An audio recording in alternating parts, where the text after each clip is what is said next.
We are the Mississippi Municipal League. Mississippi Municipal League is a private association that represents about 292 member cities across the state. We provide education and training for them. We lobby for them. We provide research and legal assistance for them. But it's a private association that the cities can belong to. And the home of the brave. This is our annual conference where we have a lot of training. I think we've got 60 hours of classes that they can participate in. So this is a time for them to all get together, take some good training classes, network with each other. And so that's what we're here today. We're kicking it off this morning. The theme of the conference is a home run for home rule. Home rule is what gives cities local authority to make decisions on behalf of their citizens. If they're not prohibited from doing a certain project within their municipal responsibilities, if they're not prohibited in state law, then they've got the authority to make that decision for their citizens. And we're all about trying to protect home rule at the Capitol. We've seen some legislation in recent years that's preempted their authority. So we're trying to call attention to the importance of home rule, particularly because this is a statewide election year and we've got a lot of candidates here this week and we want them to help us protect home rule. The home rule for a small town is very important because we don't have as big a say as some of the bigger cities have as far as the legislation is concerned. So home rule helps us keep our business, up front and foremost in the eyes of the legislators. Understanding the need to work with our federal and state colleagues and make sure that we understand what they need on the state level, but also make sure that they're understanding what the impacts of some of the laws that they pass and mandates that they send, how they affect us at the street level, where the rubber meets the road. And so it's just a lot of collaboration that we're asking for, but consideration that we raise an issue that is best administered at the local municipal level, then we need to have serious consideration given to that so we can implement those policies, because there are a number of issues that I can think of that we work on for years sometimes and we're ready to implement. We've negotiated a way to do business with a particular company or entity, and then the state comes in and does something that's one size fits all. Sometimes that works, but a lot of times it doesn't because of the nature of each individual cities with its each unique personality. Hitting a home run is making sure that we keep homeroom close and dear to our heart and making sure local residents make decisions that affect their local economies. But more importantly, from an MMA or from a state's perspective, I'm a firm believer that if we strengthen our cities and towns, we strengthen Mississippi. So in this 88th annual conference, we want to hit a home run in strengthening our cities and towns to make Mississippi strong. The local level, the cities make up Mississippi. And so at the local level, we must be able to protect and serve our citizens. So it's huge to be the rules and the voice be heard from the local level. Absolutely. Home rule here is very important because we're the closest to the people. We're the closest to the constituents. They're going to come to us with problems, and for us to be able to answer that and control what goes on for ourselves. Just like we said earlier today, being able to, if we want to have a project, let's go to the people and say, hey, we want a 0.5% sales tax increase or different tax to fund sidewalks, and when that's over with, we do away with that sales tax increase. And I think it's very important that we be able to control what goes on in our towns because we are the closest, as a local official, we're the closest to the people. They don't call the state capitol, they call us. We've had several issues in the past where we wanted to do something locally for our people. And I believe that if it's local and it's particular items, the people in that community should be the ones who make that choice. You've got where the rubber hits the road. You've got people who are on the ground in each one of these municipalities or each one of these towns. And it's very important for us to understand what's going on. Anytime we need to pass a tax or we need to raise funds for an infrastructure matter, whether it's a water tower or it's sewer lines or anything, it's very important because we understand what's going on and we have the opportunity to have our people vote on these things. And I think having to go to the legislature and ask for that on a regular basis and then come back again after 4 years or 3 years or 10 years and ask yet again for it makes it very difficult for us to rule properly. There's no one that knows how to do a community or run a community better than the community itself, and big advocate for home rule and the fact that communities should be able to make decisions as to how best to use your tax dollars, or if indeed there's a need for an increase in taxes to make life better. So it's all about quality of life and infrastructure, and those are the two biggest things for every community. Because not everybody knows the importance and the needs of these small communities like we are. So we need to be here. We need to let our voice be heard while we're here, and to get funding in our small community. It's important for the local citizens that we have home rule and have a little control on what goes on in our municipalities and our counties. It's something that's been a long time coming, and we need it for our local citizens. We are the boots on the ground, and we know Crystal Springs better than anyone else knows Crystal Springs. We know what our needs are, and we're all different and unique. So we have got to, we've got to be able to govern the way that we are supposed to govern in Crystal Springs. It's our home rule. We know what we need, like rental ordinances. Who's going to tell me what problems I have and what I need to deal with? Unless you come down there and live with me and deal with what I've got, then you tell me what to do with my city. Mayors and board members were elected at the local level to govern as their citizens see fit. They know what their citizens want and need, and so we want them to have the authority to make the right decisions for their citizens. We don't want somebody at the state deciding that they shouldn't be able to do something just because they personally don't think it should be done. They represent their citizens, and so home rule is about doing what's best for their city and town.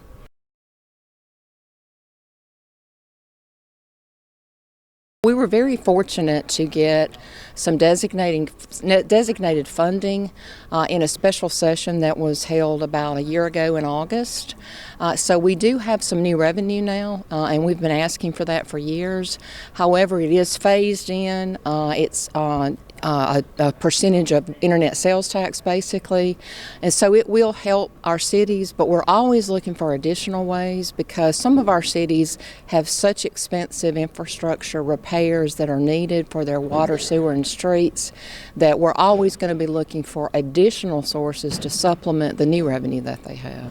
Infrastructure is so important, and for a small town, the things that the legislator is offering us is to help us to be able to work on our infrastructure on a yearly basis instead of having to save money up and do it as we can come up with the money. And so it's very important for small towns with the things that are being passed to help us move forward. Infrastructure needs, that's kind of one of those eternal subjects that we're always going to have. Sometimes it's the roads and bridges, but we have a crumbling infrastructure with respect to water and sewer as well throughout the state. Most of the systems are aging and they're old, and so that's always a constant challenge for us, to make sure that we're providing the services we can and make sure people can get the services they need in a very reliable fashion.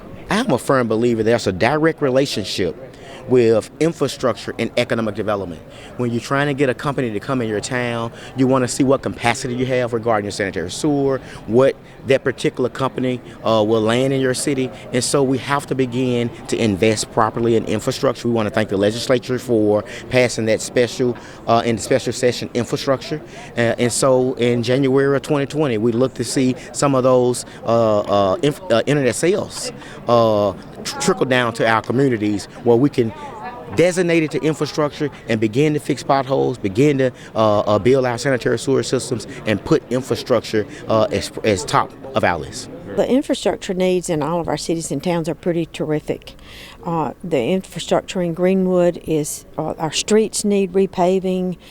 We have several sewer lines or mini sewer lines that need lining. We do have a new wastewater treatment plant, so that's a huge check off of our list. But the money that we're going to hopefully get soon from the legislature is going to be huge to help us keep the maintenance going on in our cities and towns. So yes, it's huge. It's very, very important. We consider that to be a huge economic development issue. If a city has crumbling infrastructure, if their streets aren't good, if their water and sewer is not in proper working condition, then not only is it a problem for their citizens, but it's also a problem for businesses and folks that might come in and create jobs and improve the economy. So we consider that to be one of the number one economic development issues for our cities is good infrastructure. We just like everybody else in the state of Mississippi. The roads need a tremendous amount of work. Our local supervisors are doing the best they can.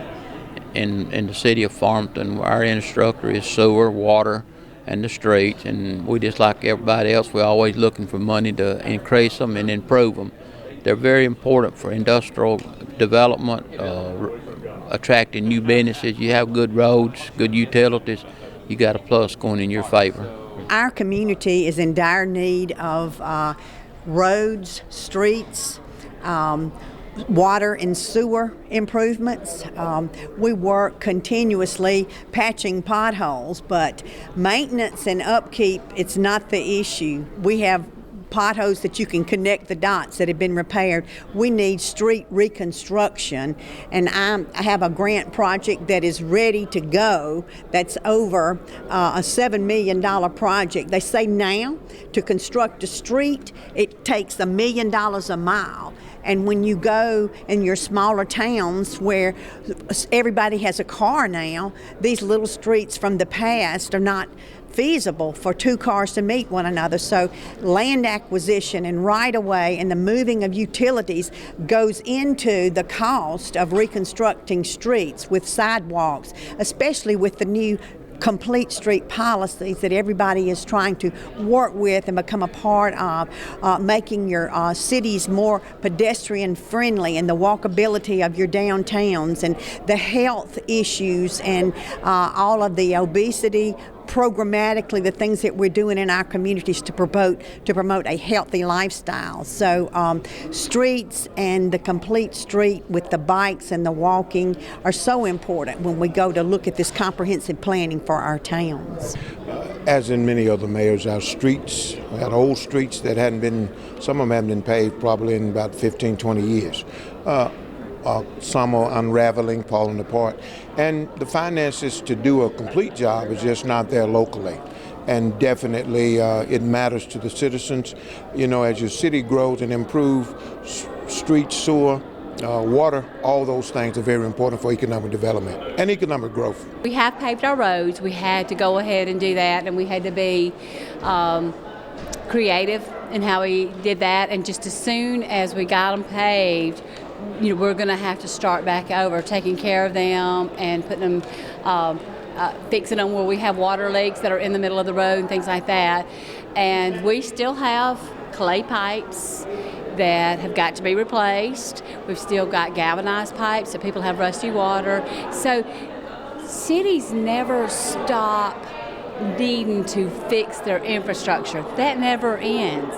And we can't just build it one time, or the state or whatever say, okay, we're going to help you create Crystal Springs, Mississippi, or any town, and we'll walk away. It's just like a home. It's constantly needing care. And all of our cities are like that. Water, sewer, roads are always going to need something year after year. It's maintenance. If you can't get a trailer truck of material in because it can't cross a bridge, then you're limited that new industry into what they can bring in, or they have to go a detour that goes several hundred miles out and around. We had a situation in North Mississippi where 6 bridges were out, and instead of a farmer being able to bring his product 25 miles to the elevator, it was a 75-mile one-way trip.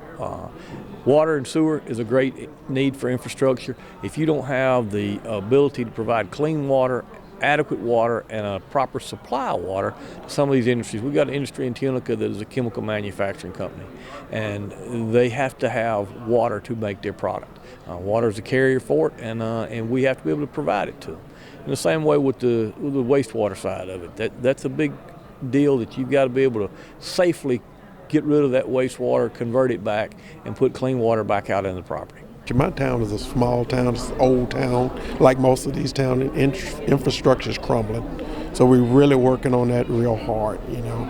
We doing the best we can, but it's going to take things like these conferences where we can find the funds to improve our infrastructure, because small towns like that, we just don't have the funding to do that. New people come into your town, you want them to see it the best they can possibly see it. So we're lucky to have some support through the money that we've received, but also we just do the best we can. A lot of times we're just filling holes and not able to do as much as we'd like, but we do what we can with what we have. Infrastructure is extremely important, particularly in the city of Canton. We are right next to Madison, Ridgeland, Gluckstadt in that area. Infrastructure will always be an important problem, particularly when you're talking about recruiting big businesses and businesses, whether they're big or small, come into your community, look at infrastructure, and that's pretty important. Infrastructure, which is ongoing, I mean, that's just a big part of our life, and with sewer, water, and streets, which with the flooding that happened this year, we've been working with FEMA. That's one of the things there, and doing assessments. We're one of the counties, Carroll County, that's in the declaration, the federal declaration that President Trump signed off on April 23rd of this year. And that's one thing. We've had washouts also with some water problems and sewer problems, and we're working with them to not only repair our infrastructure, we hope to be able to make it better than it was before the floods that happened this year. We have a lot of crumbling roads, just like many of the cities in central Mississippi. My city is Byram. We're adjacent to Jackson. And just like Jackson, we have a lot of yazoo clay, which results in a lot of potholes. So we try really hard to, number one, keep those potholes filled. And each year we try to make sure that we pave as many roads as we can. We're actually repaving Henderson Road, which is a very busy road. It goes all the way down into Jackson. Unfortunately, we can't pave the entire road because part of it is in the city of Jackson. It would be nice if we could partner with Jackson to pave the entire road, but they have other needs right now. But infrastructure is so important. That's one of the main issues in local government right now. Infrastructure is the most important thing to every community, counties, cities. The one thing that people that live and work, the one thing they expect to want is quality streets and quality infrastructure. So it is one of the most important things. There's a lot of other things out there that catch a lot of attention, but infrastructure is the most important for taxpayers. Infrastructure needs in my community would be roads, paving. We also are working very hard on a water and sewer improvements. We have a comprehensive 12-year plan, capital improvements plan, both for water and for sewer. We have some capacity issues with our water and sewer. We have aging lines that need to be revamped and upgraded, and so we're working very hard to accomplish that. The infrastructure needs that we have in Terry probably are one of the most important issues that we have today. We are constantly struggling with maintaining our streets, our roadways, and invariably the water and sewer lines that have been there for so long continue to fail and cause more damage to the streets and the roadways, and it just seems like a never-ending struggle. We try to fix them as best we can, and oftentimes it just seems like it's a Band-Aid approach. And many of these water lines and sewer lines have been there for so many years. There's just no way for them to continue to survive. We have more and more heavy traffic on the roadways, and it just seems to be causing more and more damage to them. So it's a real frustrating thing, and with a small town like us, we just don't have the financial wherefore to keep it in good repair. Water sewer system is way overdue, and we really need some assistance, some help, but you know, the finances is not there. They said they have grant money, but it's hard to get grant money when then you want to have to put up a certain percentage of it, and your towns and your cities just don't have it. I know our city don't have it. So what we're asking for help from different representatives is, can we get some help to be able to fund our city's infrastructure? Not only just infrastructure for roads, streets needs to be done, water and sewer, water systems, because these systems are very old. And it's hard for the cities to be able to function with the monies and the funds that we receive now. We have needs with our sewer system, but we definitely have problems with water. We have some pipes within our city that is decade old. They're rusting. So one part of our city has adequate piping, but then other parts are not adequate. So we definitely need some areas, some improvements in those areas. Okay, infrastructure. We do have several infrastructure needs in our town. We want to attract new businesses. We want to redo, repaint, just kind of give a new life and look to our downtown. So that's something that we are needing to improve. One of the major infrastructure projects that I've been working on for the past 3 years is actually a pedestrian dock for the city of Natchez. As you know, Natchez sits on the river. We're the oldest city on the Mississippi River. And we've got several cruise lines that need to dock in our city. We need an infrastructure grant in order to place a pedestrian dock in order to accommodate those cruise ships, because visitors coming to the state of Mississippi is important from an economic standpoint. We need some infrastructure in our water and sewer for sure. We're a town of about 4,000 people, so we don't have a lot of money. So our infrastructure is kind of lacking. Our roads and infrastructure is greatly damaged. We're right now in the midst of trying to secure funds now through various agencies to try to update our infrastructure. We've had to do everything on our own. Infrastructure is our most critical view, and right now, if I want something done, I have to raise my water rates or raise my taxes to get it done, so it's very problematic.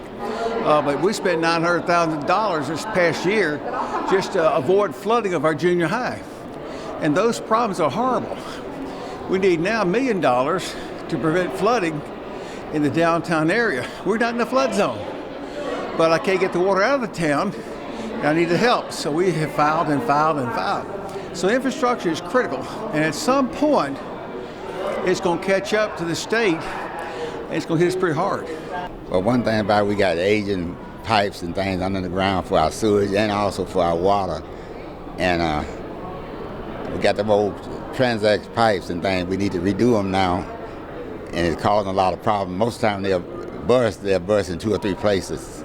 So yeah, we need infrastructure. We need to redo it. It needs to be redone. Oh, it's very important because we are a rural community, and it's very important that we provide good quality water, sewer to our citizens in our community. In our community, it's a small town, small municipality, 450 people. But even in a small town, infrastructure is very important. We have streets that need repair. There's just lots of things, especially in small towns that we have trouble getting funding for. There's no funding available, and we have a lot of retired people that live in our community, so the tax situation is a lot different than in a lot of larger cities. So it's very important. And, we need all the help we can get economically, for the infrastructure problem. And I think it's statewide. It's not just small towns, it's large towns. It's a problem that we need to address, and I think we need to, really look into that, especially this election season with the different candidates statewide as well as local. Sometimes the state will pass a law that may be good on the surface, it may be something that needs to be done, but they don't put any funding with it, so they're putting a requirement on cities and towns, but they don't have any funding to help them pay for it. So even though the law might be a good thing, it puts an extra burden on our city. So they're already struggling with declining revenues in some situations. So anytime there's an unfunded mandate, we get real concerned about that, just as the federal government sometimes puts unfunded mandates on the states. We don't think the state should do that to the local governments. One unfunded mandate that's causing financial problems for us, or at least a hurdle, is the increase in the city's portion of the PERS match for the employees. And so for me, I have 122 employees. So for me, just the incremental increase is going to be about $80,000 this year, which is probably almost one of my meals. the value of one of my meals. I know that in the past, cities have been worried about MDEQ regulations coming down in regards to regulations with water and compliance with our lagoons and things. And it's unfortunate that when these things happen, the federal regulations come down and there's no money that we're being helped with to meet these requirements and these deadlines.